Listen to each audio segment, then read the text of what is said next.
Hey friends, Christy here. In today's video, I'm going to be reacting to a teacher who cut a biracial little girl's hair without her parents' permission. This is not appropriate. Regardless of the race or background of the child, we should not be touching other children's hair. But I learned there was a lot more to the story, and I want to talk about it today in this video. There is a very important teaching moment here because of this situation, and when it comes to hair care, I have very strong opinions, so I really want to share this lesson that I think is really beneficial for all. When I initially heard about this story, I was shocked. Like instantly, you know when you think you're gonna get in trouble or like something went wrong, there's this pit in the bottom of your stomach and then you just like get hated super fast. That's how I felt, because this girl's hair is gorgeous. Her beautiful golden locks and her curl pattern is just beautiful. A Michigan father has moved his 7-year-old biracial daughter from one school to another after the child's hair was cut on 2 separate occasions by a classmate and a teacher. On March 24th, this little girl arrived home from her elementary school with her hair cut on one side. She had told her father that her classmate used scissors to cut her hair on the school bus.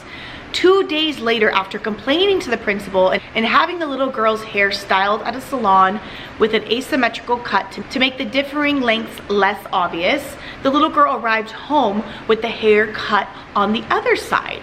She was crying and really afraid that she was going to be getting into trouble. So the father asked what happened. Why did she let this little girl cut her hair again on the other side? She told her dad that her teacher, which I believe is a librarian or a librarian's assistant, which I read in another article, that person had cut the other side to help even it out. So father naturally was very upset. He reached out to the principal again, and I think he was really even more upset because the principal did not reprimand the teacher or the library's aide or whatever. All he said is they're going to put a note in the teacher's file and that's it.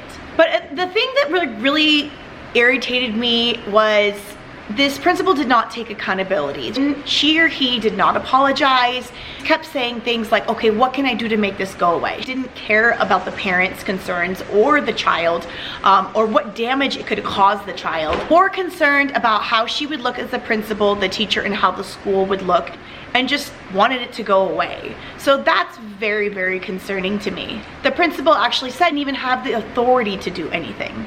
The district superintendent called the family a week later and offered to send out apology cards. Like, that's it. Okay. I'm gonna take a moment. You all know I love my protein bars. In case you're curious, I'm having a Built Bar. Coconut flavor. It has 100% real chocolate, 130 calories and 17 grams of protein, just in case you're curious. It tastes like a candy bar. I'll leave the link below if you guys are curious about Built Bars. I think naturally our minds want to bring race into this because this little girl is biracial and the teacher or library's aide happened to be white. I don't think it had anything to do with it. Let me tell you this, my perspective, I think that the teacher had good intentions of trying to help the child, maybe saw the child that she was upset, that her hair was uneven, and she tried to remedy it and she tried to help the child. But we should not touch someone else's child's hair, especially a biracial or black child. Hair of that culture is very sacred. There are a lot of issues around hair. You know, it's not good enough. It's not pretty enough. And I think we all need to realize that. A woman and girl's hair is their crown. It is something that they really take care of and they spend time on and they're proud of or they're not proud of. So there's a lot of issues surrounding hair. I really encourage you guys to leave comments down below or surrounding this subject because this is my own experience. This is what I've learned. This is why I'm so passionate about instilling confidence and beauty, like beauty affirmations into my daughters when I do their hair, because I want them to be proud of their hair. I know that for the Black community, a lot of times their parents, when they're younger, they relax their hair to make it more manageable and to make it straighter and to make it prettier. And a lot of women didn't learn how to do their own natural hair growing up and are in their 30s and 40s, like learning how to care for their own natural hair and trying to learn how to appreciate and love their crown. So when someone besides the parent cuts a little Black girl or biracial girl's hair, it's an issue. And let me just tell you this, as a parent of Asian American children that look white, I would be pissed if their hair was cut too. It is like piercing a child's ears, or cutting or putting a tattoo on a child, cutting their hair. It's not appropriate for you to do that to someone else's child. So I really think it's important for everyone to know that this is not appropriate, regardless of the race or background of the child. We should not be touching other children's hair. I had a conversation with a teacher who messaged me after I shared this article, and she said, you know, I remember as a child my teacher braiding my hair and styling my hair, and so I keep some accessories and things at my school so I can do my students' hair. Again, great intentions. And I think it really depends on the scenario. So if I was a teacher and I had a little student whose hair was in a ponytail and it kept falling out and her hair was in her eyes and it was hard to concentrate, I would offer to put it back up into a ponytail and secure it. Maybe even do like a quick braid to make sure it's out of her hair so she can concentrate on her work.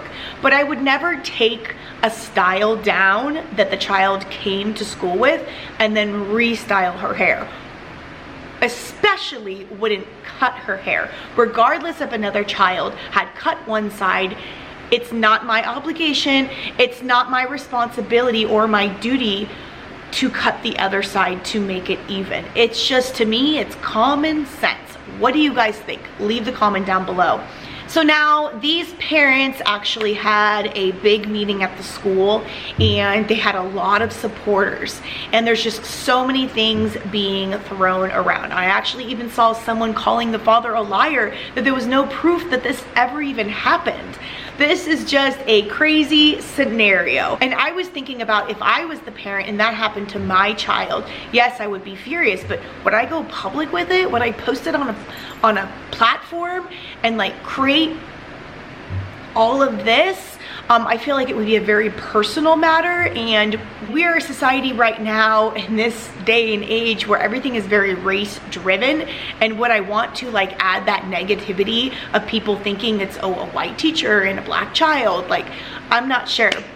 I don't know. Let me know what you guys think on that. I just thought this would be a really important teaching tool and lesson for you guys to know the importance of a biracial or Black children's hair. And for the parents, the hair is very, very important. So please do not touch it. It's not okay to pet it. It's not okay to cut it, for sure. And just leave it alone. You know, you can compliment on how gorgeous it is and ask questions if you're curious, but please don't touch it, okay?